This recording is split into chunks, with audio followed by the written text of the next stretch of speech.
Reka tugushimire wowe uko uhisemo gukurikira Ifunguro TV ari ubwa mbere tubonye, tubashimire namwe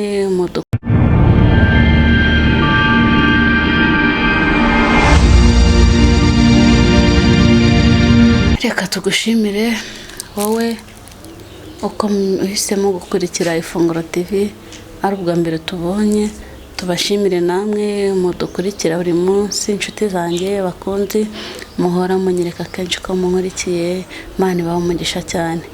Ndabasuje mu izina rya Yesu Kristo, amahoro y'Imana abe muri mwe, mugubwe neza kandi mwakire umugisha w'Imana. Imana ikomeze ibandindire, ikomeze basigasire, ikomeze babe hafi, ikomeze basubirize ibyifuzo, ikomeze babere igisubizo. Imana ikomeze ibahe ubuzima, Imana ikomeze ibahe ubugingo, Imana ikomeze ibanezeze mu byo mukora byose, ibishimire, ibarwanirire, ibabere igisubizo, ibabere inkomezi. Imana ibane namwe, amahoro y'Imana abe muri mwe. Ku bantu bambanye bwa mbere rero, amazina ni ayandi: Ingabire Mukamurenzi Francine, ku izina ry'umugisha ni Mama Blessing. Mugubwe neza cyane, nanjye ndaje kugira ngo tuganire. Najyaga nzana n'abatumirwa benshi, n'ubundi barahari benshi nzajya ngenda mbazanira, ariko uyu munsi nanjye nifashe kuganira namwe amagambo y'Imana. Ndabasabye rero kugira ngo mubisangize bagenzi banyu imirimo y'Imana ikora. Ifunguro TV nicyo tuberaho kugira ngo tuganire ibyo kurya by'umwuka, kandi tubisangire muri urugendo rujya mu ijuru. Imana yo mu ijuru ikomeze iduhagarareho. Ndumva nifuza kubifuriza umugisha, nifuza ko muzajya mukora share na link na subscribe ku bantu babibonye bwa mbere, kugira ngo mujye mubona notification zacu buri munsi, uko dusize ibiganiro, uko dusize ijambo ry'Imana, uko dusize indirimbo, ubuhamya, byose bibagereho kugira ngo ubugingo bukomeze bube buzima, ubugingo bukomeze bwubakike, ubugingo bukomeze buryohe. Tujye kuganira amagambo y'Imana rero. Imana ibafashe kandi bagirire neza. Mbere yuko tuganira amagambo y'Imana, reka dusenge kugira ngo Mwuka Wera abe muri twebwe. Mana Data wa twese, turagushimiye cyane, turaguhimbarije neza n'ubuntu bwawe bwinshi. Dusize hejuru izina ryawe, turagukunda kuko uri papa wacu, uri umubyeyi, uri Imana idahemuka. Haleluya! Uri Imana idahinduka, uri Imana ifite ibihumeka byose mu biganza byawe, uri Imana ikingura ntihagire ukinga, uri Imana ihamagara ibyaremwe ukabyita amazina, uri Imana ihamagara inyenyeri ikazita amazina. Izina ryawe rihimbazwe. Turi imbere yawe rero Data wa twese mwiza, tugiye kuganira n'abantu bawe ku magambo yawe. Wigeze wabwira abantu bawe gukunda, bagukunda kandi bagushaka umwete bazakubona. Wigeze wabwira Mose, uramubwira ngo uri ndiho, uwo mutuma ku bwoko bwawe bwo mu Isiraheli igihe bwari buri muri Egiputa, arabwira ngo genda ubabwire ngo ndiho yabantumyeho. Aragenda abwira Farawo ngo ndiho wantumye. Nanjye untumye kubwira ubwoko bwawe. Nanjye ndi umuntu nambaye inyama n'amaraso, ariko nkeneye izindi mbaraga. Ndumva nkeneye gufashwa na Mwuka Wera. Ndumva nifuza ko abantu bahinduka, ndumva nifuza ko abantu bafashwa. Ayiwe Data wa twese, mutanga bugingo, ayiwe nyiri imbaraga, mutware, mwami w'abami, ibyiringiro byiza, mahoro y'abakumenye, bwugamo bw'umugaru. Izina ryawe rishyirwe hejuru. Bana natwe tugirire neza, udufashe ntutureke, ahubwo tugirire ibambe, udufashe, udukomeze, uduhagarareho. Ubwiza bw'Imana bube muri twebwe. Urakoze kuko uri kumwe natwe, kandi ijambo ryawe ni ukuri. Urakoze kuko ugiye gufasha buri muntu wese udukurikiye akakugiraho umugisha. Bisabye Imana nize mu izina rya Yesu Kristo. Urakoze. Amen. Imana yo mu ijuru niyo yavuze iti: Mwami wanjye umuranza kugirira neza, kuko wambereye inkoramutima, kandi ukaba n'uwo kubahwa. Mwana wanjye umuranza kugirira neza, mwana wanjye umuranza kugirira neza. Imana yo mu ijuru niyo yavuze iti: Mwana wanjye umuranza kugirira neza, kuko wambereye inkoramutima, kandi ukaba n'uwo kubahwa. Mwana wanjye umuranza kugirira neza, mwana wanjye umuranza kugirira neza. Ibiguhiga ntibizabura, abakurwanya barahari ni benshi, ariko humura ngaho komeza usenge bwira umutima utuze hari uko Imana izabigenza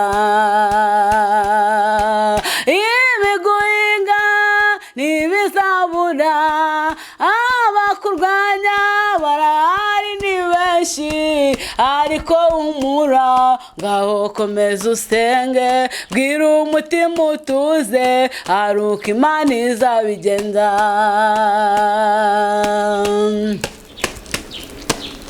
ahantu utuye bakuvumye umuvumo baravuga ngo nta kimwe uzimarira Imana yo mu ijuru birayibabaza ifata umwanzuro wo gusiba ayo mateka mabi bandikuvuzeho maze yandika meza bwira umutima utuze hari uko Imana izabigenza ahantu utuye bakuvumye umuvumo yowe baravuga ngo nta kimwe uzimarira Imana yo mu ijuru birayibabaza ifata umwanzuro wo gusiba ayo mateka mabi bakwanditseho maze yandika meza bwira umutima utuze hari uko Imana izabigenza ibiguhiga ntibizabura abakurwanya barahari ni benshi ariko humura ngaho komeza usenge bwira umutima utuze hari uko Imana izabigenza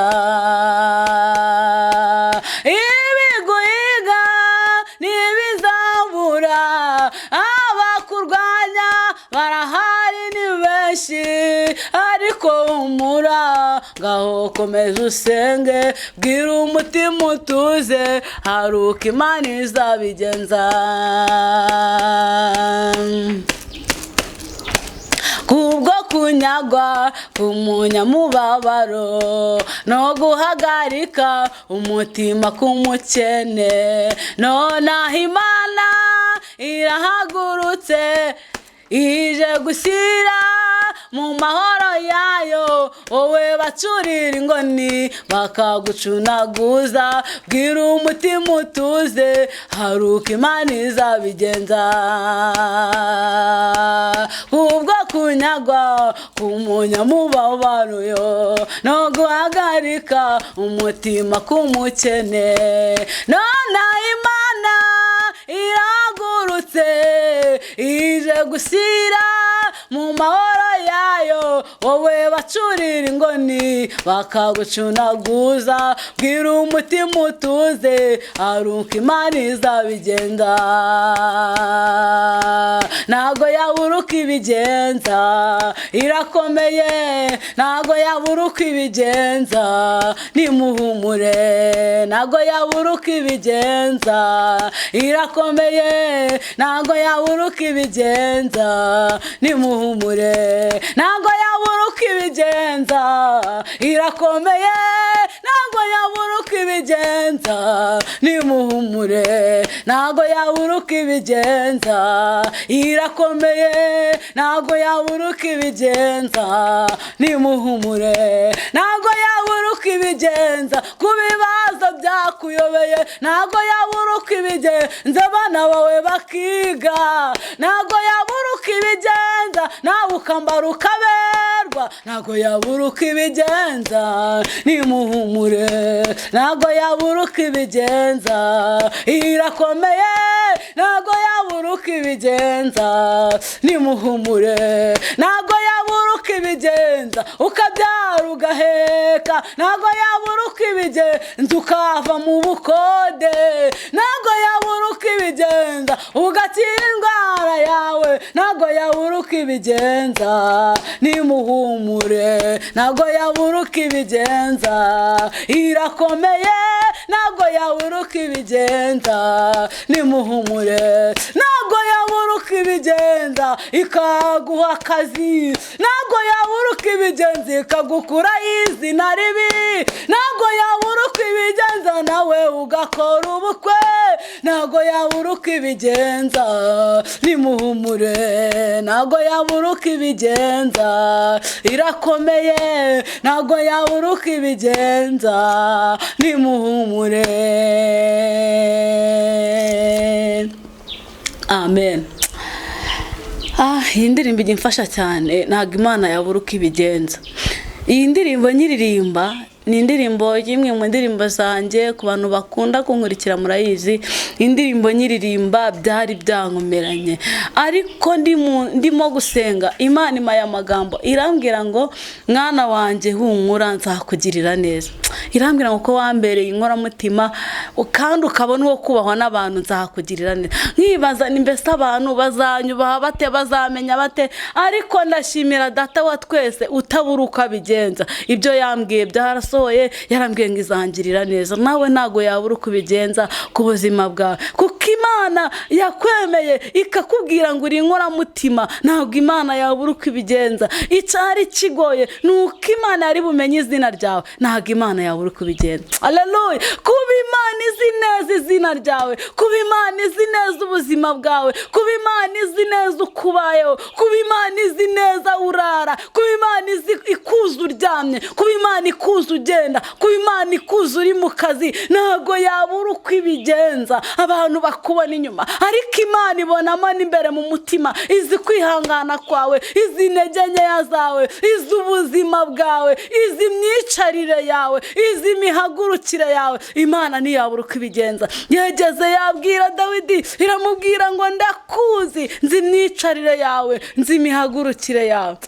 Dawidi naravuga ngo menyera kuri ibyo nibwira. Imana ishimwe cyane. Imana irakuzi, izi n'amazina yawe. Kuba yarakumenye rero ntiyabura icyo ikora. Nubwo abantu babuze icyo bakora, nubwo abaganga babuze icyo bakora, nubwo imibereho yawe yabaye mibi, nubwo ubona bikomeye, ariko Imana ishimwe kuko ari Imana itajya ibura inzira. Imana ishimwe ntijya ibura uko ibigenza. Umuririmbyi wanjye arakomeza arambwira ngo kunyagwa k'umunyamubabaro no gusuhuza umutima k'umukene nonaha Imana irahagurutse ije gushyira amahoro yayo. We bacurira ingune bakagucunaguza umutima wawe utuze, icyo Imana izakora. Haleluya. Imana izabikora. Hari ukuntu yakurengera abantu bagutaye, hari ukuntu yakurwanirira abantu bakujugunye, hari ukuntu Imana yakuba hafi ibintu byanze, hari uko Imana yakurwanirira ubona bitari gukunda. Ntabwo Imana yabura uko ibigenza. Ntabwo Imana yakureka, ntabwo Imana yagusubiza inyuma, ntabwo Imana ihinduka. Ni ukuri nubwo wanyazwe, nubwo watawe, nubwo wabuze ukugira, nubwo imiryango yakuretse, ariko Imana y'indirimbo ngo nyikuririmbire nkubwira ngo nubwo umaze igihe kinini uryamye, nubwo umaze imyaka myinshi utegereje ubukwe, nubwo umaze igihe kinini utegereje akazi, nubwo umaze imyaka myinshi utegereje urubyaro, Uwiteka arambwiye ngo ningutangarize ngo nubwo ubabaye, nubwo umutima wawe uhagaze, ariko Imana ntiyabura uko ibigenza. Umutima wawe nukomere. Imana ishimwe cyane. Ntabwo ndi butinde kuri iyi ndirimbo ariko ahantu utuye bakuvumye umuvumo baravuga turiyeho kwa runaka. Ndabyibuka cyane nabahaye ubuhamya. Masenge wanjye yageze avuga ati ntacyo uzamara, imiryango ati ntacyo uzimarira, buri muntu wese agahaguruka ati ntacyo uzamara. Ariko siko byagenze. Hari ijambo ry'Imana narimbitse mu mutima wanjye. Imana yambwiye ko itazandeka. Ni ukuri niyandetse. Nubwo abantu bakuvuzeho ibintu byinshi karande zikazamuka, icyo usabwa ni ugutuza no gusenga Imana no gukizwa neza. Naho ubundi nubwo bahaguruka banyogosenge bakavuga, basowanyu bakavuga, abuvuka bakavuga, aho washatse bakavuga, ntabwo Imana izabura uko ibigenza. Nubwo iyo mivumo bayikuvumye, hari ijambo ry'Imana ryiza rimbwira ngo umuvumo udafite impamvu ni nk'igishwi kiguruka. Hari ibyo Imana igutegurira abantu batategura, hari ibyo Imana izi abantu batazi, hari umugambi Imana ifite abantu batagufiteho, hari gahunda Imana ifite abantu baratekereza, inama zikicara zigakorwa, bakicara bagakorana bavuga turiya y'abatarabayeho, ariko hari Imana yatanze abantu kuvuga. Haleluya.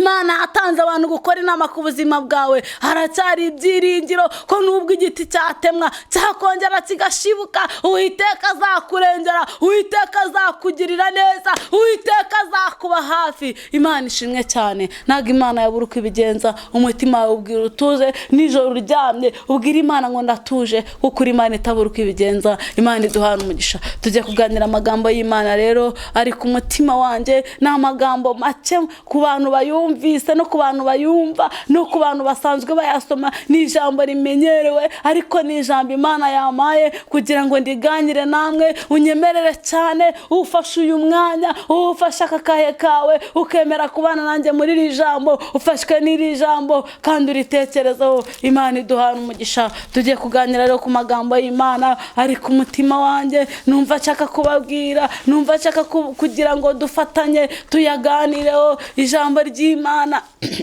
riri ku mutima wanjye, riri muri Yohana. Ndagira ngo mufate Bibiliya zanyu dusome Yohana ibice byaho 3 gusa. Yohana ibice 3 umurongo wa 16 wonyine. Ndagira ngo mufate Bibiliya dusome amagambo y'Imana ari muri Yohana ibice 3 umurongo waho wa 16 wonyine. Hari amagambo meza avuga ngo kuko Imana yakunze abari mu isi cyane, byatumye itanga umwana wayo w'ikinege, kugira ngo umwizera wese atarimbuka, ahubwo ahabwe ubugingo buhoraho. Imana ishimwe cyane. Dusubiremo Yohana ibice 3 umurongo wa 16 baravuga ngo kuko Imana yakunze abari mu isi cyane, byatumye itanga umwana wayo w'ikinege, kugira ngo umwizera wese atarimbuka, ahubwo ahabwe ubugingo buhoraho. Imana ishimwe cyane. Iri jambo rimaze iminsi riri ku mutima wanjye, rimaze iminsi riri kumfasha, rimaze iminsi riri kunyubaka, rimaze iminsi riri kunkomeza. Iri jambo ni data wa twese warivuze. Uyu muntu ngiye maze gufashwa n'iri jambo, natekereje ku muntu umwe.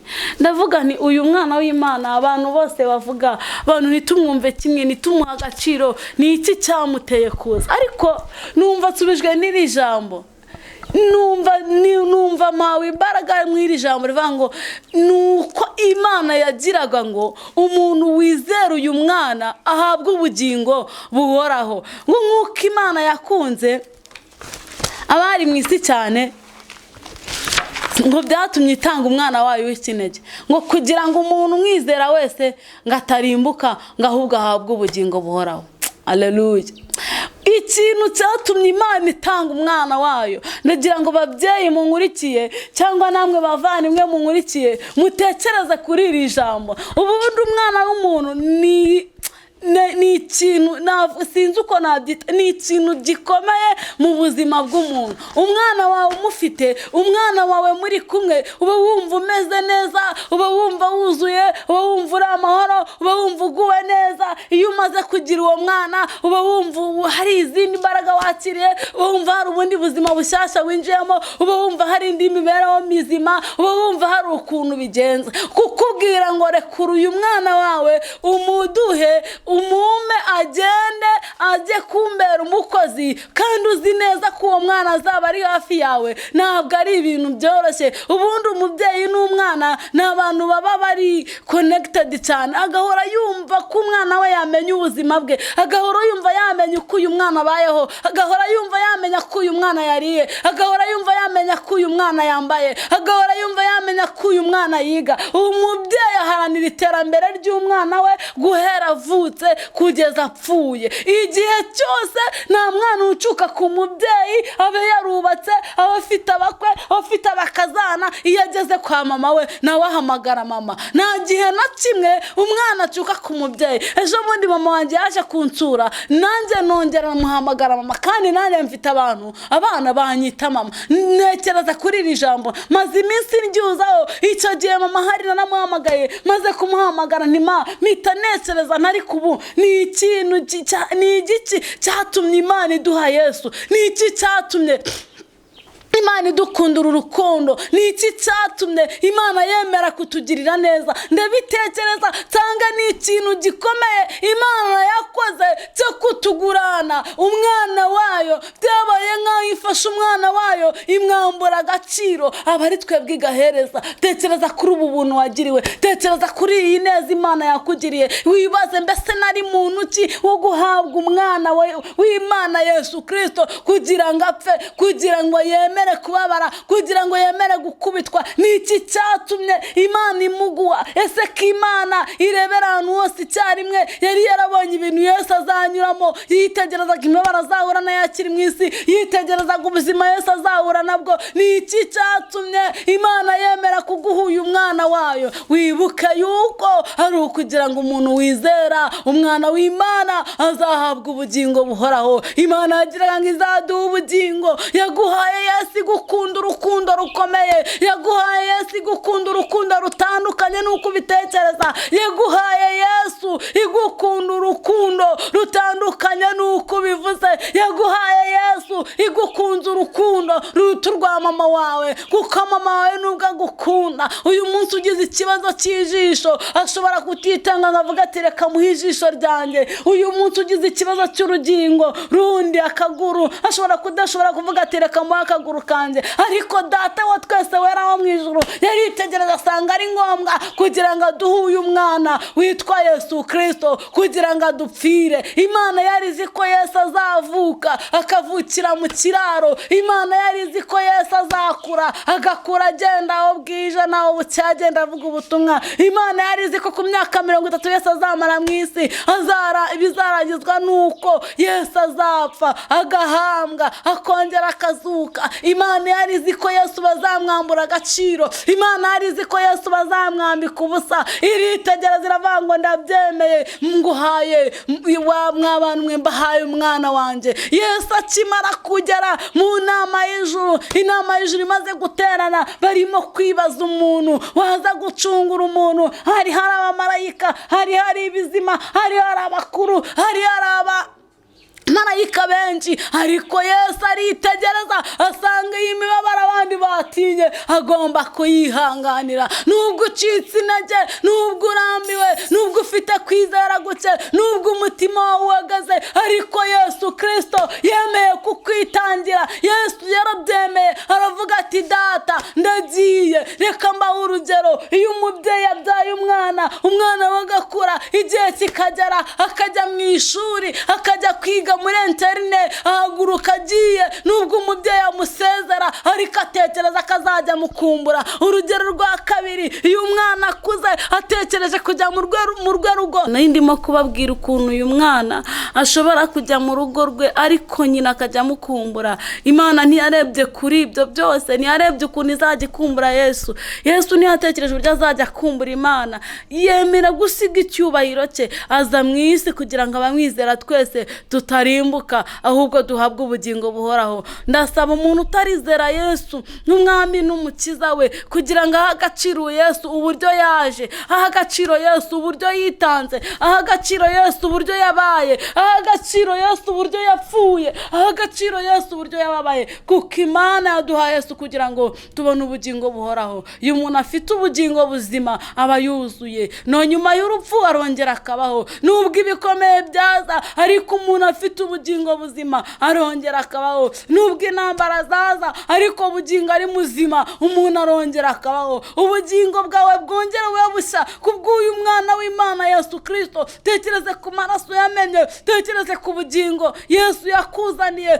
tekereze ku mibabaro Yesu yagiriye i Karuvari kugira ngo natwe tubeho, kugira ngo natwe tugire ubuzima buzima. Ndashaka kubabwira irindi jambo ry'Imana riri muri Yohana wa mbere, riri muri Yohana ibice byaho 5 umurongo waho wa 12. Nagira ngo mbabwire iri jambo naryo turimo gusoza. Yohana ibice 5 umurongo wa 12 avuga ngo ufite uwo mwana aba afite ubugingo naho udafite uwo mwana nta bugingo aba afite. Imana idufashe cyane.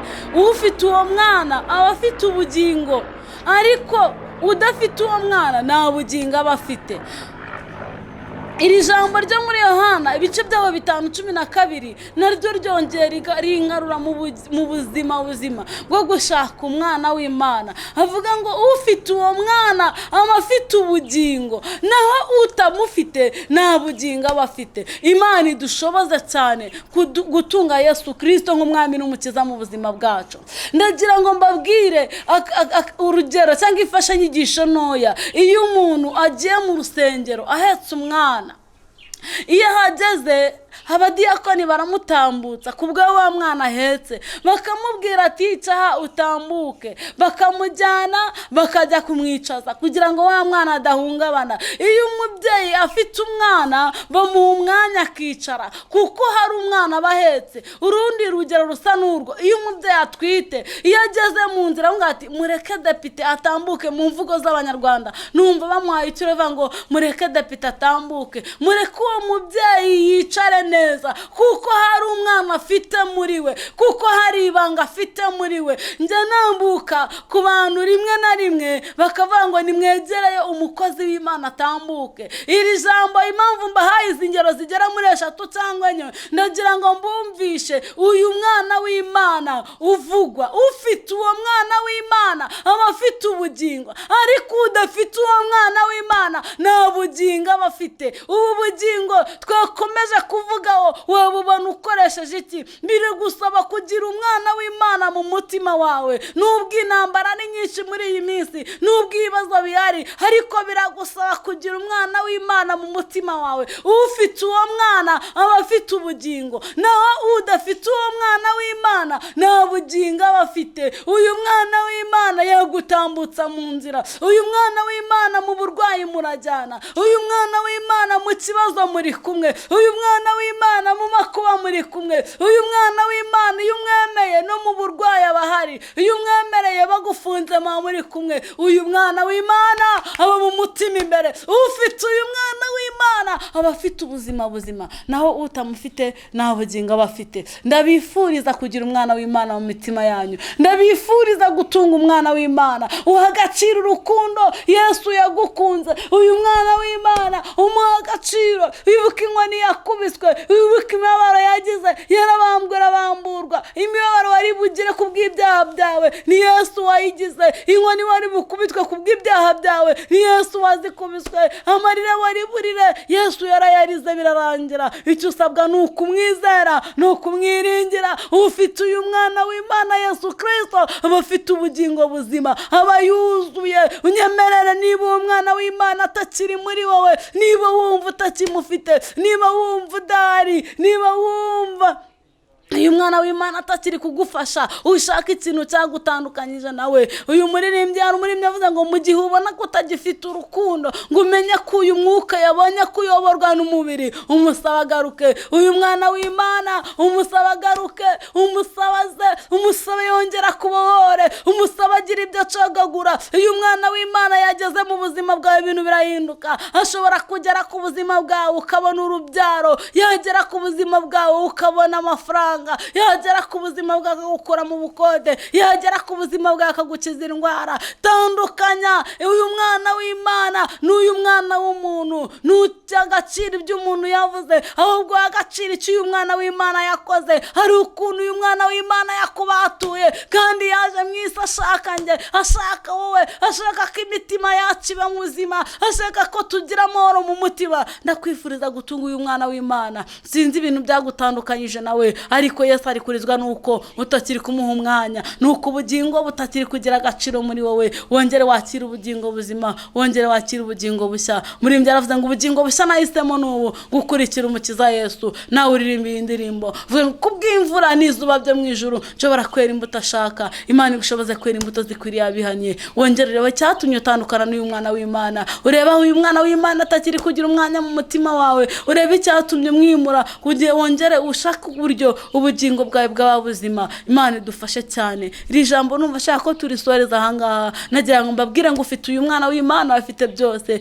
Nagira ngo mbabwire nkuko Imana yakunze abarimwe icyatumye igukunda, kuko Imana yagukunze, kuko yemeye kugurana umwana wayo. Nawe yikunde, uyiha agaciro, wifuza imbabazi z'Imana, wifuza ubugingo bushya. Imana iduhana umugisha ku bw'aya magambo. Murakoze cyane mu izina rya Yesu. Reka dusenge nsabira abantu bose bifuje Imana kongera kubabera umwami n'umukiza n'umurengezi w'ubuzima bwabo. Imana ibahe umugisha cyane. Kandi ndifuriza abantu bari baravuye mu byizerwa bumva ko iyi Mana hari ibintu idashoboye, irabishoboye. Yatanze Yesu kugira ngo ajye adukemurira byose. Uhamagare Yesu kugira ngo abane nawe. Imana idufashe kandi duhana umugisha mu izina rya Yesu. Murakoze. Amen, amen. Mana data wa twese, uwera wa Isiraheli, samba itarumba nganza marumbo. Aya magambo yawe nyavuze nka mama blessing, nyavuze nk'umuntu, nyavuze ukundi, ariko ndifuza ko wowe wakubaka amagambo ya mu nkingi z'imitima y'abantu bagukurikiye. Ubafashe, ubagirire neza, bashoboze kugira kwibuka agaciro wabahaye, kuba twitwa abana bawe. Waduhaye agaciro gakomeye, waduhaye uburinzi, waduhaye ubudahangarwa, waduhaye igitinyiro. Ndifuza kwagira neza abantu bawe rero. Abifuza guhinduka ubahindure, abifuza gukomera bakomeze, abifuza imbaraga uzibahe, abatunga umwana w'Imana mu mitima yabo. Buri muntu wese agira ishyaka ryo gutunga umwana w'Imana. Izina ryawe rihimbazwe. Urakoze rero, girira neza abantu bawe, natwe udufashe, ukomeze kudufasha gukomera no gukomeza urugendo. Bisabye Imana nizeye mu izina rya Yesu Kristo. Urakoze urakarama. Amen.